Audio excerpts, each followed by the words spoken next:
একজন অ্যাক্টরকে রাজনীতিবিদ বানালে তো এমনটাই হবে, যেমন বিজয় থালাপাতি পুরো তামিলনাড়ু স্টেটকে ফিল্ম সেট বানিয়ে নিয়েছে। তো বিজয় থালাপাতি করাপশনের উপর স্ট্রিক্ট অ্যাকশন নেওয়ার পাশাপাশি জনসাধারণদের বলেছেন, যদি কোনো রাজনীতিবিদ বা পলিটিশিয়ান আপনাদের থেকে চাঁদা দাবি করে তো ভয় পাবেন না, ডিরেক্ট আমার নাম বলে না করে দিবেন।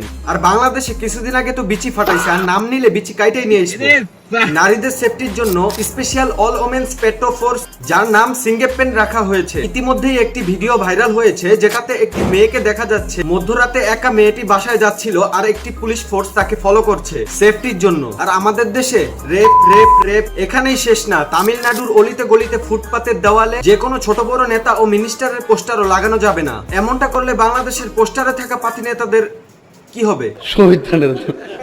তারপর তাদের আরো বড় উদ্যোগ হলো তাদের নেতাদের ছেলে মেয়ে প্রাইভেট না সরকারি শিক্ষা প্রতিষ্ঠানগুলোতে পড়াতে হবে, যাতে করে এডুকেশন স্ট্যান্ডার্ড বজায় থাকে। তারপর একজন ইসরো সায়েন্টিস্টকে তারা শিক্ষা মন্ত্রণালয়ের দায়িত্ব দিয়েছেন। সাধারণ জনগণের আর্থিক পরিস্থিতি বিবেচনা করে তারা মাসে 200 ইউনিট বিদ্যুৎ ফ্রি করে দিয়েছেন। আর বাংলাদেশের বিদ্যুতের দাম নাই বললাম, আর লোডশেডিং